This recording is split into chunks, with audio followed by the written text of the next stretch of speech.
为期7天的东方2022联合军演进入第3天，俄罗斯方面周6宣布，俄总统普京将在下周2视察演习。东方2022有14个国家参演，主要来自上合组织和西安组织。中方参演兵力达到2000余人，不仅成功实施了跨境投送任务，还在俄罗斯的训练场架设了一座功能完备、设施齐全的野战军营。在演习内容方面，中俄舰艇编队周6在日本海进行的火炮射击也成为一大看点。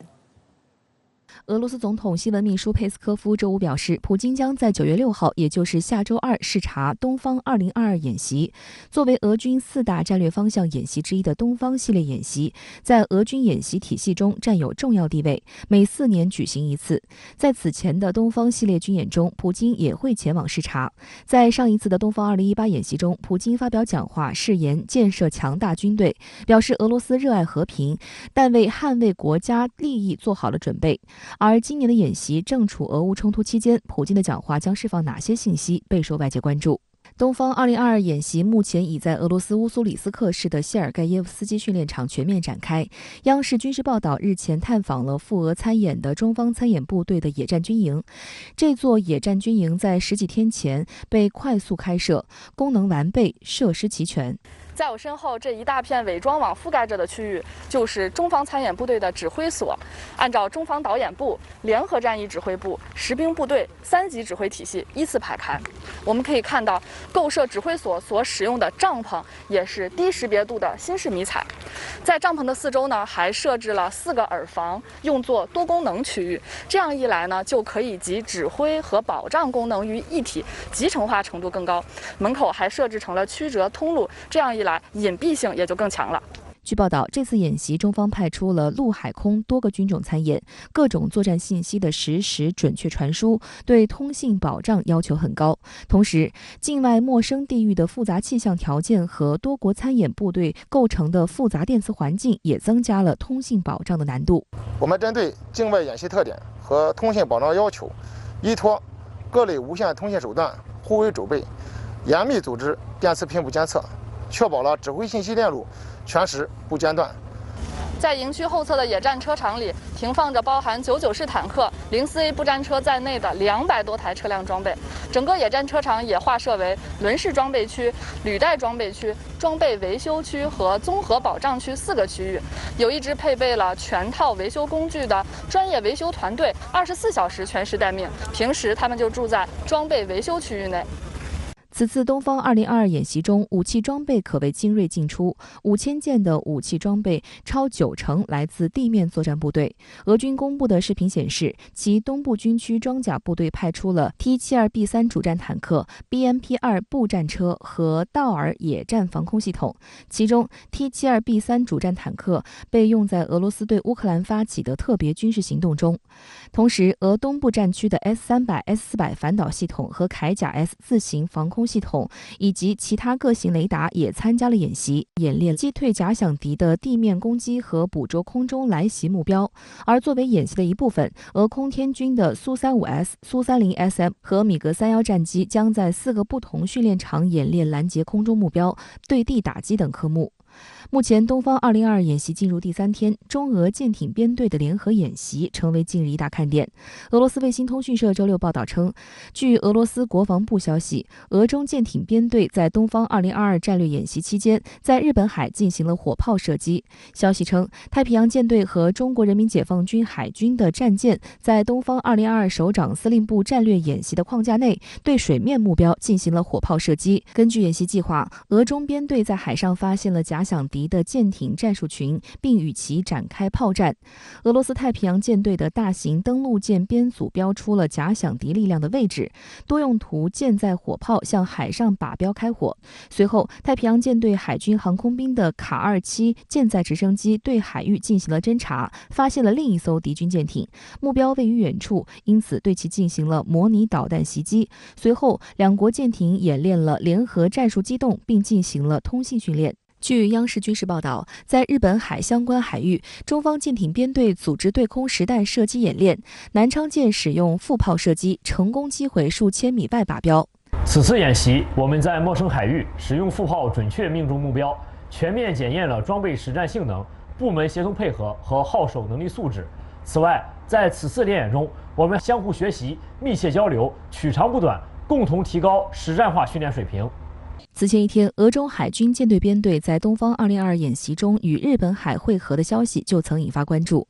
俄国防部新闻处周五发布消息称，在日本海北部举行了俄罗斯海军和中国人民解放军海军战舰编队会合仪式。在会合时，两国舰艇船员相互致以海军礼。俄罗斯海军派出太平洋舰队舰艇编队，其组成包括克雷洛夫元帅号指挥舰、响亮号、完美号和俄联邦英雄阿尔达尔旗舰扎波夫护卫舰、3艘大型登陆舰以及辅助船队船只。中国人民解放军海军参演的是南昌号驱逐舰、盐城号护卫舰和东平湖号综合补给舰。通过联系，双方确定了联合行动计划，之后形成了航行队形，并开始遂行下达的演习任务，其中包括守护海上交通线和海上经济区，在滨海方向上支援陆军。时事评论员杜文龙分析称，从中俄出动的舰船分析，中方是以海上控制、夺取制海权为主的编队，而俄方则是以登陆作战为核心编队，其3艘较大的登陆舰可在岛屿争夺方面起到较大作用。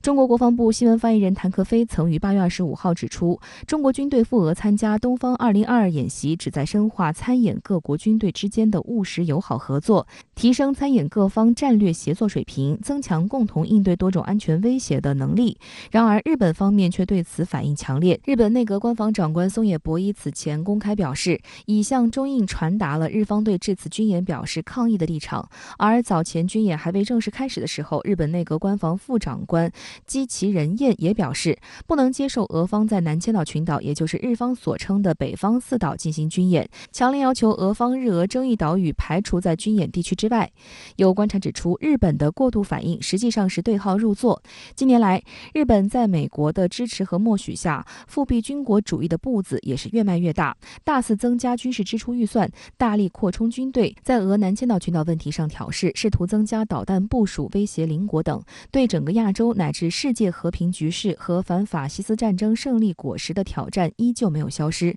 在这样的背景下，举行东方2022这样一场军事演习，对于维护亚洲地区局势稳定和和平大环境的意义反而更加重大。印度首艘国产航母维克兰特号周五正式入役印度海军东部舰队，成为该国海军第2艘在役航母。印度总理莫迪出席服务仪式并发表讲话，称新航母让这个国家充满了信心。不过，目前维克兰特号甲板上没有舰载战机，而是从印度的另一艘航母维克拉玛蒂亚号上借来了几架俄制战机，甚至连关键的海军雷达系统都没有配备，距离形成真正战斗力明显还有相当距离，属于带兵服役。维克兰特号服役仪式于周五在喀拉拉邦科金造船厂举行。印度总理莫迪出席仪式并发表讲话，称维克兰特号让这个国家充满了新的信心，是印度人民辛勤工作、本土力量和独创性的象征。维克兰特一词则取自诗歌集《离句吠陀》，意为勇敢。事实上，这个名字是继承自曾在印度服役的英国航母。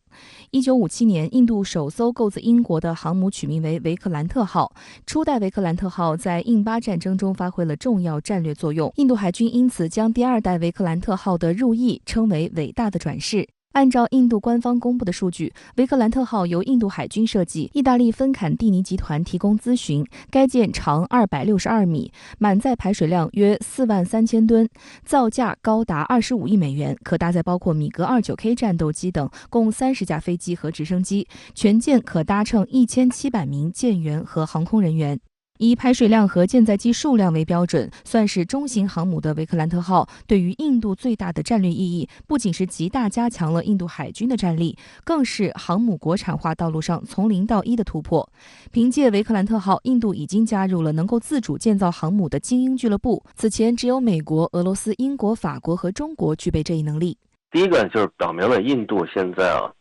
在军用舰船的建造方面呢是有了非常大的提升。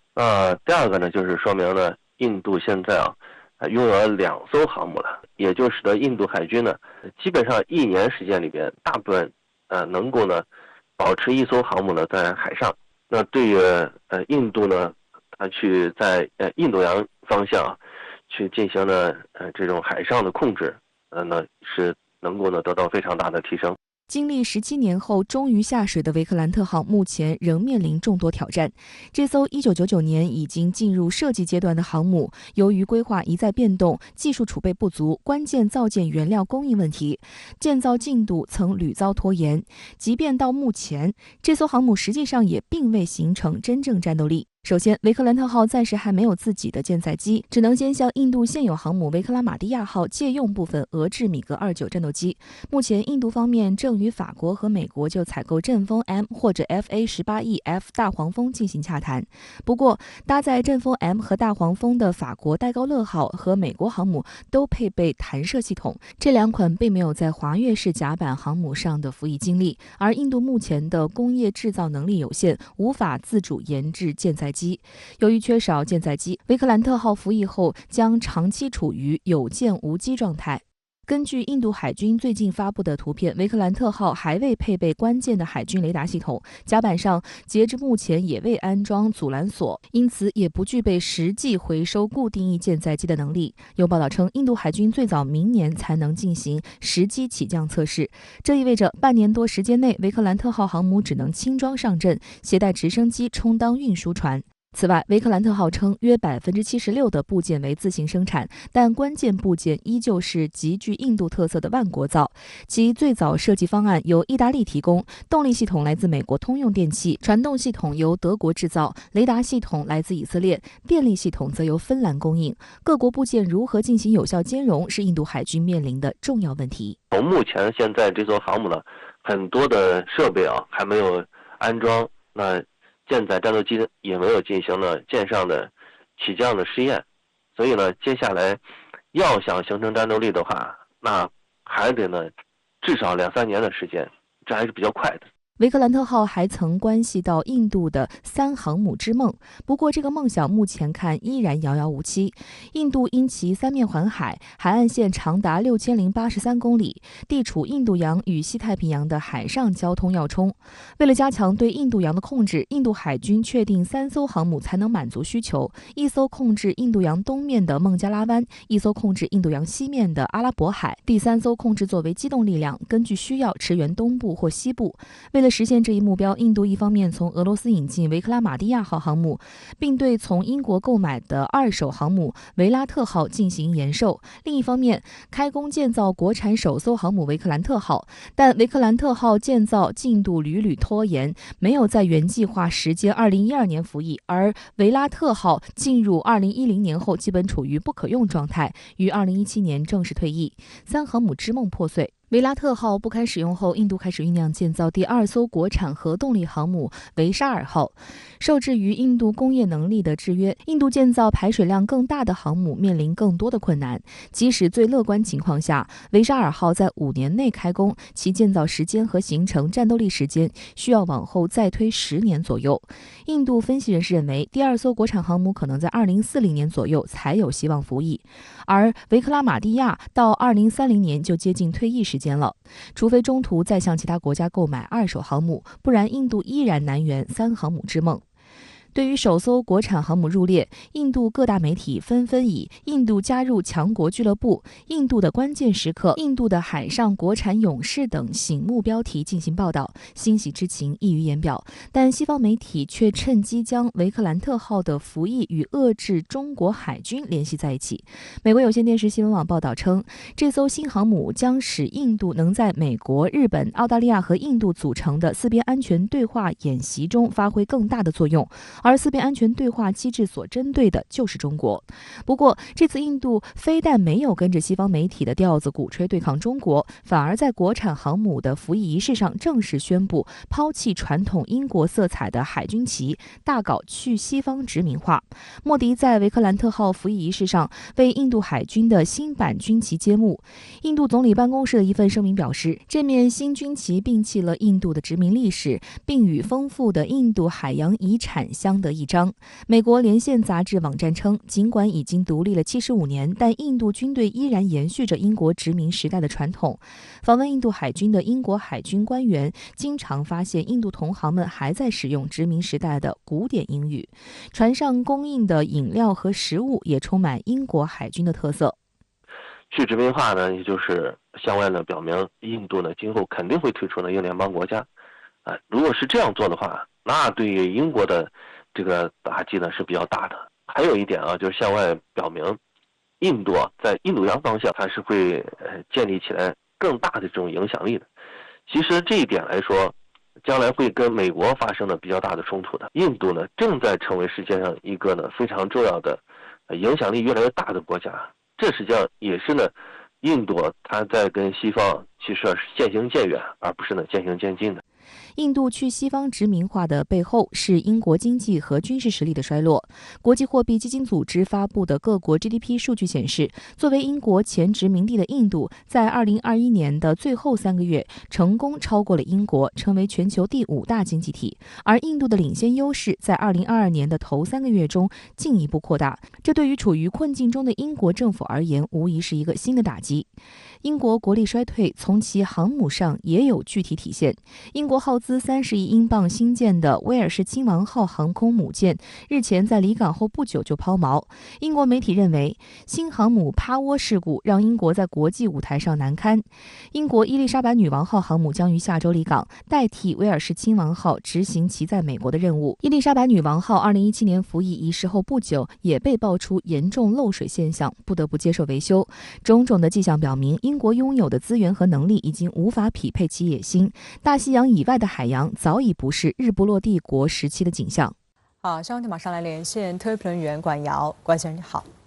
印度首艘国产航母周五正式服役，总理莫迪出席盛大仪式，同步展示印度海军新军旗。那您对此有何观察？好的，主持人。那么，印度首艘国产航母尽管面对国产成色不足的普遍的质疑，它的问世之路呢，更是命运多舛，事故不断，一再延误。也尽管就吨位体量、战力指标或者是关键的技术先进性而言呢，维克兰特充其量都只是全球航母家族中排名靠后的新进的小弟弟。但是呢，印度媒体这2天都是不乏溢美之词，提及率最高的关键词是航母新时代，是印度海军里程碑之类。当然了，这也和印度官方对国产航母入役的高度重视，以及总理莫迪本人的高调助推是息息相关的。从昨天莫迪的讲话来看，他特别强调了维克兰特号交付所带来的新自信。莫迪表示，尽管目标困难、挑战巨大，但是呢，只要印度下定决心，就一定能够完成任何目标。莫迪就强调，国产航母只有发达国家才能建造，印度今天迈出了走向发达国家的一大步。当然了，莫迪这番表述在近邻中国的语境里，恐怕会有不一样的观感回声。但是呢，莫迪调门这么高，很大程度上也是为了他在任内极力推动的印度制造在打气。他把维克兰特号服役归功于莫迪政府国产化战略的胜利。其实当初维克兰特号立项和莫迪呢并没有任何的关联。我注意到此前在印度独立75周年的庆典日上，莫迪就曾经在发言中大赞由印度国防部国防研究与发展组织，也就是 DRDO 研发、塔塔锻造成制的155毫米国产高端牵引火炮。如今呢，国产航母入役，莫迪更是不能放过这个宣扬国产战略、提升国人民族自豪感的一个重大的机遇。那么就在印度国产航母服役当天，美国彭博社率先报道，最新的校正数据显示，印度 GDP 已经超越英国，成为全球第5大经济体。那么莫迪此时就更加有底气来大谈印度自信了。印媒称，国产航母维克兰特号将成为印度海洋战略的关键。那您对此怎么看呢？莫迪昨天在航母服役仪式讲话中就强调，印太将是印度海军的优先方向。今天呢，印度媒体的报道与分析把莫迪的潜台词给说全了。印度斯坦时报的大标题说，国产航母入役是印度成为印太大国的第一步。而印度快报的分析则指出，维克兰特号置于印度海洋战略的中心位置。维克兰特号它的另一个名字是 RSE， 也就是呢国产航母1号。那么现在印度媒体在热议的另一个焦点就是印度需要以及何时来建造另一艘国产航母，也就是 ICSE 的2号。维克兰特号它的承建商也已就此发出了明确的信息。那么曾经在印度军中服役的防务分析师叫阿贾舒克拉，他向 CNN 就表示，印度对外传递明确信号，也就是印度蓝水海军拥有包括国产航母在内的2艘在役航母，拥有主导印度洋远洋海域的能力。那么印媒甚至已经为此在规划路线图。印度斯坦时报的这个前瞻分析就指出，在莫迪展示新海军旗帜之后，以维克兰特号入役为起点，那么印度海军必须着力打造新的形象，全力摆脱英军殖民时代留下的印记，优先打造在安达曼以及尼科巴群岛的海军基建，同时要全面强化对海军的战略投入，要建立由海军主导、陆空军高效协同的海上战区指挥体系。印度国产航母入役，莫迪确实点着了印度国民自豪舆论情绪的一把火，但是呢，也必须要指出，维克兰特号它从服役到真正形成战力、执行海上任务还有很长的路要走，甚至呢，眼前还面对着诸如舰载机选择这样的重大的不确定性的课题。那么可资参照的是，美军最新的福特号航母，2017年入役，但是呢，首次真正部署执行任务还要等到今年底。印媒鼓吹的蓝水海军计划到底有多少现实可行性？多大程度上能够获取资源支持？还有哪些是纯属空谈？都需要我们做后续进一步的观察。尽管维克兰特真正执行任务尚远，但美媒已经在鼓噪印度国产航母参加马拉巴尔4国军演的可能性。不少外媒甚至炒作印度将以国产航母应对所谓中国威胁。那您对此有何评论呢？ CNN 今天的报道说，印度国产航母入役将让印度在 QUAD， 也就是4方对话体系下进行的系列联合军演中扮演更大角色。比如在马拉巴尔军演中，美国以及日本都曾经派出航母或准航母上阵。《华盛顿邮报》今天的报道标题呢，更是唯恐天下不乱，特别强调印度国产航母入役是在与中国激烈竞争之际。同时呢，也要指出，鼓噪印中竞争乃至对抗，不仅美西方媒体在做，印度国内舆论场上也充斥着类似的偏见。比如，印度斯坦时报今天前瞻分析印度跻身这个印太大国的海洋战略时呢，就直称印方面对着2大挑战：第一，反制中国所谓海洋威胁；第二，确保印太海域的航行自由。美国媒体煽风点火，不难理解，当然是服务于美方全力推进的印太战略。那么至于印度媒体的说法乃至误读误判，必须要做全面的厘清，要认真反思。印度要成为全球大国，印度也确实有后来居上的邓能势头和国民的精气神，但是呢，当上全球大国，必然要坚决维护自身的国家利益，必然要高度强调独立自主。眼前的例子就是，虽然美国高度关切背后施压，但是呢，印度还是如期赴俄参加东方军演，中方呢也是军演的合作伙伴国。那么印度它固然是 QUAD 的成员国，印度同样也是上合组织以及金砖组织的成员国。就像太平洋够大，容得下中美，那么印度洋也够大，同样容得下中印。中国梦和印度梦可以相互激发，也可以相互成就。全球学界现在都公认，中印都有在全球经济版图中继续上台阶的可能性。但是如果这2个近邻的大国陷于对抗乃至冲突，国家上升的轨道只会被干扰乃至中断。印度外长苏杰生在国外公开表态，没有中印联手，亚洲世纪就不会到来。这是中国领导人最先提出的洞见观察，印度外长对此公开响应，绝非偶然。也希望这样一种真正超越时代的战略大智慧，能够被越来越多的印度人、印度媒体所认同、所领悟。77年前的今天，经过14年艰苦卓绝的斗争，中国人民取得了抗日战争的伟大胜利，世界反法西斯战争也随之胜利结束。在北京，在香港，在解放军军营里，人们用各种方式缅怀先烈，铭记历史。这2天，很多市民来到位于北京市丰台区卢沟桥宛平城内的中国人民抗日战争纪念馆，铭记历史，缅怀先烈。1937年，震惊中外的卢沟桥事变就发生在宛平城。6700平方米的展厅内，1170幅照片，2834件文物围绕着铭记历史、缅怀先烈、珍爱和平、开创未来的主题，追忆了中华民族14年抗战的光辉历史。在多座军营里，官兵们近日开展弘扬抗战精神、赓续红色血脉等一系列活动。我们还要高举英烈传递过来的精神火炬，像英烈那样去坚守、去奋斗，以时不我待的紧迫感投身练兵备战，聚焦使命任务，提高新时代打赢能力。我们要更加珍爱和平，加紧练兵备战，苦练打仗本领，时刻听从党的召唤，以更强大的能力、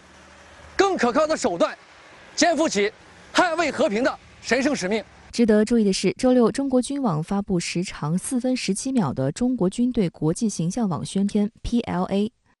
Chinese People's Liberation Army is the people's military.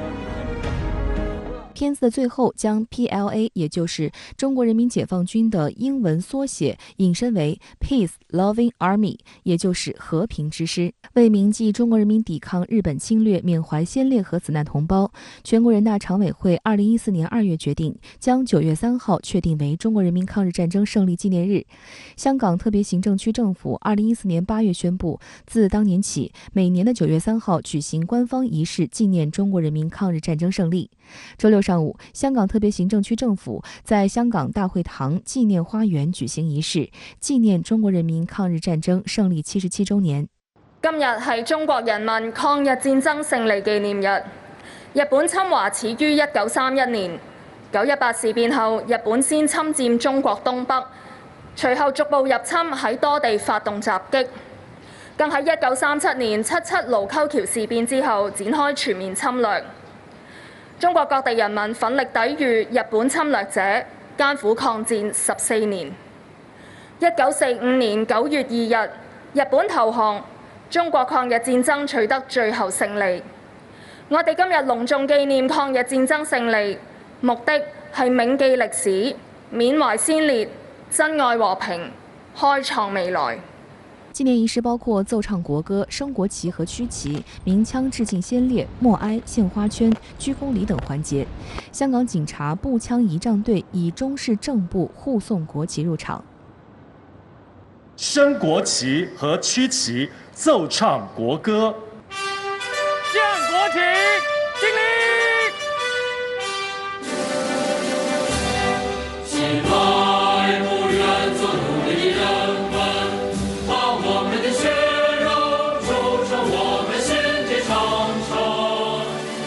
香港警察步槍儀仗隊還以鳴槍禮向英烈致敬。我們對所有抗日戰爭勝利做出貢獻的人士致上最崇高的敬意。香港警察步槍儀仗隊現在鳴槍向英烈們致敬。第一槍，預備，走，放。戰後，部分日本政客極力掩蓋歷史，但真相總會呈現。近日，一家位於美國明尼阿波利斯的典當行店主凱爾發布一則視頻，表示他收到一本二戰時期的相冊，其中包括30多張記錄侵華日軍犯下南京大屠殺罪行的彩色照片。I had a customer reach out and tell me that they have this old book of photos from World War II. It's been in their family for a while, and they wanted me to try and sell it. And I had no idea. When I got that book on Monday, and I opened it up and I got beyond that page, I screamed. Somehow, that guy who took those photos was present for the rape of Nanking, and he took about 30 photographs that are unknown to history that are worse than anything I've seen on the internet in color. And those photos are in black and white. In short, it's one of the worst human atrocities of all time. One of the worst acts of World War II. One of the worst things to ever happen in human history. 凯尔表示，这些照片残忍到令人看不下去。Because the contents of this book need to be preserved and studied and known to everyone. There's people that deny the rape of Nanking, and part of their argument for that is, well, there's such little evidence. Guess who just found some? So please help me, you guys, so that I can get this to the proper place where it can be preserved forever. 侵华日军南京大屠杀遇难同胞纪念馆表示，馆方正在积极回应视频中外国人士提供的线索，已通过包括社交媒体在内的多个渠道联系对方，核实信息后决定是否收藏。那么我们看到长期以来日本国内各种美化、淡化甚至否定侵略历史的言论层出不穷，那么这反映出日本始终没有能够真正做到深刻反省历史。那么我们在中日关系中经常说以史为鉴，面向未来，那么其中以史为鉴是一个前提，如果做不到这一点，面向未来就无从谈起。日本侵略给包括中国在内的亚洲国家造成深重灾难。但近年来，日本政府频频在历史问题上开倒车，还不断推动修宪扩军，严重危害地区和平与安全。值得警惕的是，随着美国加紧推进所谓的印太战略，日本也亦步亦趋。岸田政府宣布，将在5年内将防卫费占比从 GDP 的1%翻倍至2%。周三，日本防卫省敲定了2023年度预算申请，总额高达创纪录的5.5947万亿日元，约合人民币2785亿元。共同社报道称，由于预算包含超过100项金额未定的项目，因此预计最终预算将达6.5万亿日元，约合人民币3232亿元。日本新财年防卫预算包含新建2艘宙斯盾驱逐舰，排水量比照出云级准航母设计，接近2万吨。日本防卫相滨田敬一还表达了研发拦截高超音速武器技术的想法，相关预算已经编列完成。此外，日方还将量产超过1500枚防区外导弹，这种新型巡航导弹的射程从此前的100公里大幅提升到1000公里，而宫古海峡的宽度才300公里。有日媒报道称，这款导弹射程可覆盖整个朝鲜半岛以及中国东部沿海。法新社指出，日本导弹射程越来越长，宙斯盾舰越造越大，遏制中国海军前出西太的用意明显，恐怕将会在整个东亚地区引发军备竞赛。日本产经新闻引述多名政府官员的话报道称，日本政府预定今年年底修订国家安全保障战略、防卫计划大纲等3份战略文件，预计将把拥有反击能力纳入考量，而防区外导弹将是核心。报道指出，日本具反击能力的攻击对象不仅是对敌方导弹的据点，还包括战斗初期阶段攸关制空权的对空雷达、机场等也纳入想定的范围。在岛屿防卫时，有必要从远方瞄准敌方舰艇登陆部队。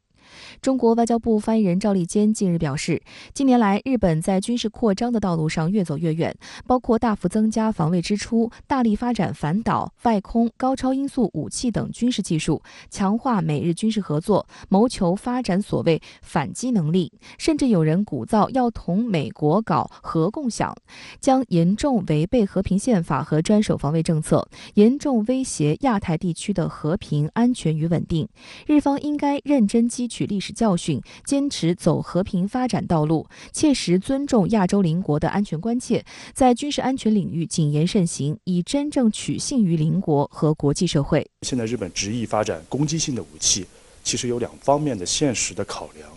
一方面是日本认为现代战争中这种中远程的打击能力十分重要，而由于美国在地区没有部署中导，现在成为美日同盟的一大短板，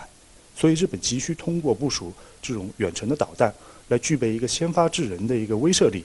那么另一方面，日本内心深处对于美国在关键时刻是不是会来保护日本是怀有深深的不安的。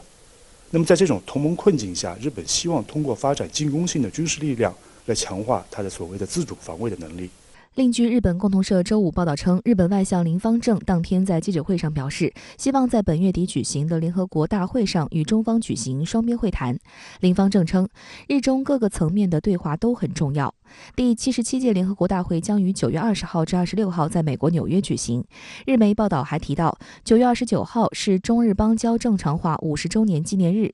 不过，林芳正一边想与中方会谈，一边炒作解放军军事演习以及中方在东海的行动，妄称这引发了包括日本在内的地区和国际社会对安全问题的强烈担忧。他还称，日本将主张应有的主张，要求中国采取负责任的行动。深圳卫视注意到，这不是林芳正近期首次就中日关系表态。在本周2的一档节目中，林芳正也表达了实现日中领导人会面的意愿。不过，当前中日关系的整体氛围并不理想。8月初，美国国会众议长佩洛西窜访台湾，致台海地区局势紧张。日本伙同其他一些国家发表涉台错误声明。中国外交部此后宣布，中方不再安排中日外长在柬埔寨东亚峰会外长会上的会晤。现在中国的全面崛起，其实深刻改变了近代100多年来的这种中日国力的一个力量对比。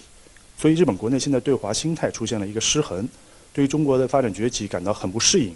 不能客观理性地看待中国的发展，进而发展为对中国的一种威胁的认知。但另一方面，中日两国互为主要的经贸伙伴，现实联系非常紧密，利益又深度融合。所以，日本现在对华政策依然是牵制对抗和对话合作的两手战略。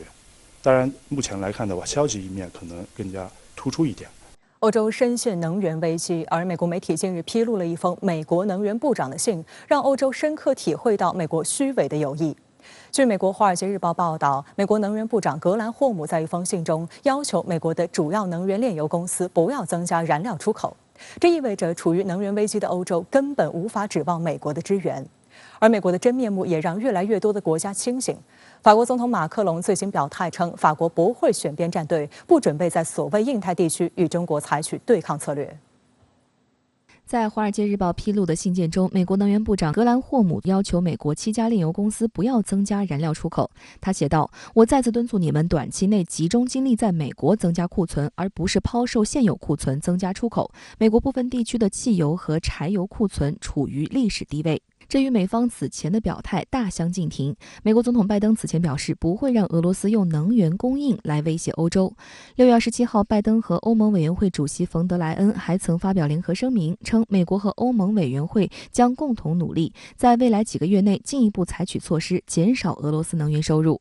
今日，俄罗斯电视台评论员指出，欧洲国家疯狂敲门寻找能源，但美国却躲了起来。So the EU is stuck, having to run door to door worldwide begging for gas, while the US Energy Secretary tells its fuel companies, kids, turn off the lights, hide behind the couch, and pretend that no one's home, especially if it's that EU guy looking for energy. Washington is looking out for its own interests. First and foremost, and individual member states should consider following Hungary's example in doing what's best for their own people. 华尔街日报评论说，由于西方对俄罗斯的制裁，全球能源供应紧张，俄罗斯占欧洲石油进口的40%，欧洲不得不在其他地方寻找能源。但拜登政府为了在11月中期选举前稳定美国的石油价格，让格兰霍姆阻止出口，这一举动实实在在地打了欧洲盟友一记耳光。一些欧洲人士也表示，欧洲正在背负美国发起的对俄制裁的后果。Die Sanktionen gegenüber Russland, die ja einem politischen Ziel folgen, wie auch die Ukraine-Entwicklung ein politisches Ziel ist, die haben ja dazu beigetragen, dass die Verbündeten der Vereinigten Staaten die Sanktionen tragen. 那美国国内虽然能源价格最近一段时间有所回落，但是随着冬天的来临，欧洲的能源市场，全球能源市场肯定会波及到美国能源价格的飙升。那能源价格的飙升又会助推了美国通货膨胀的继续攀升。那这个对美国今年中期选举来说，绝对是一个极大的不利消息。实际上是为了美国国内政治它的考虑和美国经济利益考虑。实际上，美国对盟友用人朝前不用人朝后的行为早已屡见不鲜，华盛顿制定的政策也往往有意无意地给盟友挖坑。周四，美国召集韩日两国的国安负责人在夏威夷讨论安全议题。美国舆论原本将节奏带向如何应对来自中国的越来越大的安全挑战，但从会后公开的报道看，韩美近期的一桩经济摩擦却在会晤议题中占据醒目位置，给美国在东亚拉拢盟友刻意展现的团结撕开了一道裂痕。上月中旬，美国签署通胀削减法案，其中一项重要内容是为美国产电动汽车提供高额补贴，韩国产汽车1分钱补贴都没有，这将使得韩企处于极其不利的地位。还没形容美国这种违反自由和公平交易原则的做法为铲球动作。韩国现代汽车目前在美国电动汽车市场占有率排名第2，但所有人都能看出，如果美国铲球犯规却不用吃牌，韩国汽车在美国市场的位置就不可能保得住。韩国上下普遍认为，通胀削减法案是对韩国的背叛，在韩国背后捅了一刀，因而这些天里一直沉浸在失望、愤怒的情绪中，以至于支撑美国主导的世界秩序的自由和公平交易幻想再次破灭。面对来自盟友的愤怒，美国毫不在意。据美媒报道，美国对韩国提出的问题感到意外，表示遗憾。有观察指出，这个意外应该是美国的真实反应，说明美国从一开始就没有将韩国的利益纳入考量范围。韩国贸易部表示，美国已同意与韩国就通胀削减法案进行谈判，预计总统尹锡悦本月稍晚赴美参加联大会议时也会提及此事。另外，韩国首席贸易谈判代表安德根下周将与美国贸易代表戴琪会面。无独有偶，香港大公报近日报道了由英国调查记者撰写、将于本月出版的新书《五眼联盟的隐秘历史》。书中披露了美国的霸道外交，对最亲密盟友也不例外。书中备受关注的是其中描述美国如何威逼唐宁街封杀华为参与英国 5G 网络建设的内幕。书中写道，虽然英国政府此前认为华为存在一些技术上的所谓安全隐患，但认定这些隐患并不会影响英国的安全，而且华为的性价比确实比诺基亚和爱立信要好。2019年5月，时任美国白宫国家安全事务副助理的马修·波廷杰专为华为一事到访英国。书中引述当时参与会面的英国情报官员的说法称，波廷杰的态度持续反复粗鲁无礼，不仅拒绝听取英方的技术分析，还在会谈期间咆哮了长达5个小时之久。尽管他拿不出任何实质性证据证明英国对华为的分析和结论是不对的。作者披露，到了2020年1月，首相约翰逊仍打算推进华为参与英国 5G 网络建设，特朗普政府却于同年5月宣布进一步制裁华为，禁止华为在其产品中使用美国制造的芯片。2个月后，约翰逊对华为的态度发生180度大转弯，随即五眼联盟国家也相继变脸。美国的这个盟友，他们即便在经济上受到了委屈，但是他出于这个安全上的考虑，还基本上是忍气吞声。那当然，在经济上面，他也会和美国来进行一番的这个博弈，但是最后总体来说，还是在经济方面呢做着部分的让步。美国长久以来的两面派做法也让越来越多的国家回归清醒。法国总统马克龙周四在主持法国驻外使节年度会议时明确表示，法国要始终坚持独立的外交政策。马克龙说，法国不会选边站队，更不会做任何大国的附庸。他还强调，法国不准备在所谓的印太地区与中国采取对抗策略，我们不处在对抗逻辑之中。好，消息马上来连线特约评论员张思南。张先生你好。美媒《华尔街日报》曝光，美国能源部长格兰霍姆近期要求不要增加出口，置因制裁俄罗斯而陷入能源危机的欧洲于不顾，被外界抨击为背刺盟友。那您对此怎么评价？好，美国背刺欧洲盟友并不是什么新鲜事，随手翻一下，可谓俯拾皆是。从早年的棱镜门到被揭发后仍然贼心不改，近年来继续利用丹麦通信光缆监听欧洲各国政要。从17年的波音空客补贴大战，到2018年不惜撕破脸皮，直接对欧盟钢铝产品加征232关税。从拒绝在七国集团联合公报上签字，逼得2019年七国集团不得不取消联合公报，到公然宣称欧盟是美国的敌人。从2021年毁了法国660亿美元的澳大利亚潜艇大单，到仓促撤出阿富汗，完全不顾北约盟军是否身处险境。也许美国和欧洲国家是互相为盟友的关系，但这个关系从第一天起就不是平等的。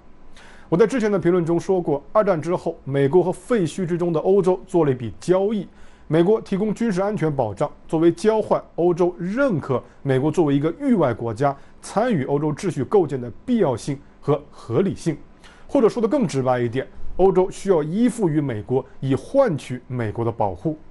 比如说马歇尔计划，按今天的购买力换算，涉及金额超过1500亿美元的马歇尔计划被很多人视为欧洲战后复兴的关键。但美国学界普遍认为，该计划与其说是出于某种对于欧洲的善意，不如说是为了抗衡苏联的影响力，以及更重要的一点，将欧洲塑造为美国工业巨大过剩产能的倾销市场。由于二战时期的总动员政策，美国的工厂和农场生产了全球1半以上的货物。时任国务卿艾奇逊在1944年到1945年之间就反复警告道，如果无法在战后确保新的市场，难以解决的产能过剩将使美国再次面对1929年大萧条的经济灾难。而当美国的国家利益和欧洲冲突时，美国更是下手绝不手软。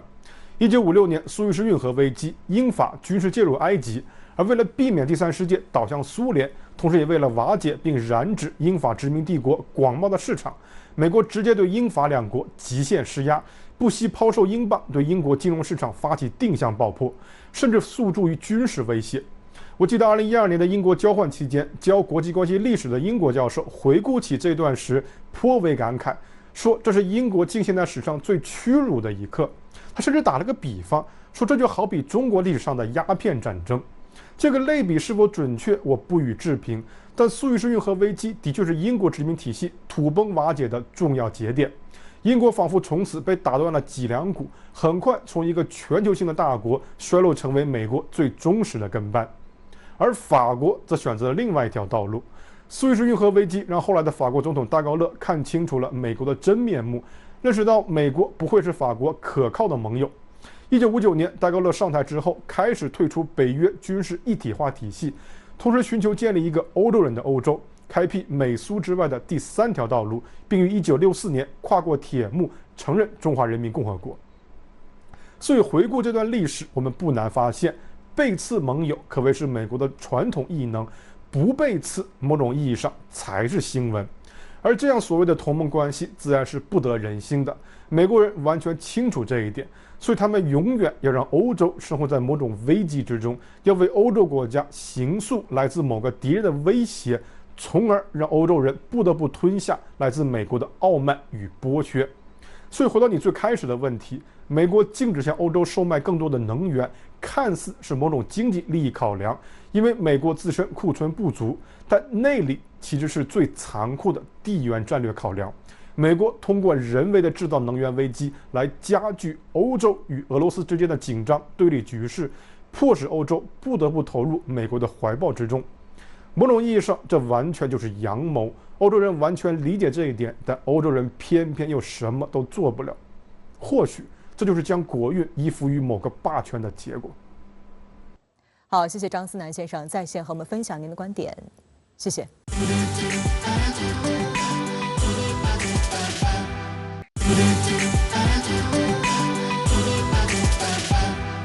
欢迎回来。周四，波兰突然向德国提出巨额战争索赔要求，要求德国赔偿1.3万亿欧元。德国立即表示拒绝。尽管德国同属欧盟国家，但双方关系一直比较微妙，特别是俄乌冲突爆发以来，双方的嫌隙进一步加大。与此同时，俄系发布声明称，北溪管道开通日无限期延宕，欧洲多国无疑将面临能源危机。德国在欧盟内的领导能力愈发受到质疑。在纳粹德国入侵波兰83周年之际，由波兰议员穆拉尔奇克牵头编撰的一份报告周四发布。该报告评估认为，第二次世界大战期间，纳粹德国入侵并占领波兰，造成相当于1.3万亿美元的损失。波兰执政党主席卡钦斯基表示，将向德方提议就赔偿问题启动谈判。德国外交部发言人当天回应说，德政府就二战赔偿问题的立场没有改变，即赔偿问题已经解决。按照德方的说法，波兰于1953年与民主德国及东德签署协议，放弃声索二战赔偿。1990年，东德与西德统一时，两德同苏联、美国、英国、法国谈判签署的协议确认了这一点。波兰在这场俄乌冲突之中扮演了一个西方的急先锋的角色。波兰接收了数百万的乌克兰的难民。那波兰现在经济状况不太好，它的通货膨胀率呢超过了15%，所以民众的生活呢处在一定的困难之中。在这个时候呢，波兰的执政党法律与公正党，他就想祸水吸引，把矛头指向其他的国家。俄乌冲突仍在持续之际，欧洲内部出现的分歧显得尤为刺眼。《纽约时报》周五的报道指出，在当前面对二战以来的最严重危机时，欧洲正在寻找本地区的领导核心。德国及其政府总理舒尔茨试图接下这一角色，但目前所得到的反响却是不温不火。报道认为，德国在援助乌克兰方面行动迟缓，在能源问题上太过依赖俄罗斯，与波兰关系不佳，以及无法实现一些承诺，这些都让欧洲人对其领导力持怀疑态度。事实上，波兰此时硬气索赔，还有天然气这一王牌在手。据德新社报道，波兰执政党领导人索波列夫斯基说，如果指望波兰帮助解决天然气供应问题，德国就需要对波兰做出某些让步。波兰近年来一直在扩大天然气供应渠道，从美国、卡塔尔及挪威进口越来越多液化天然气，储气水平远高于其他欧洲国家。那么在俄乌冲突爆发以后呢，德国其实在一定程度上叫做自断一臂，付出了很惨重的代价呢，实施自己的能源转型。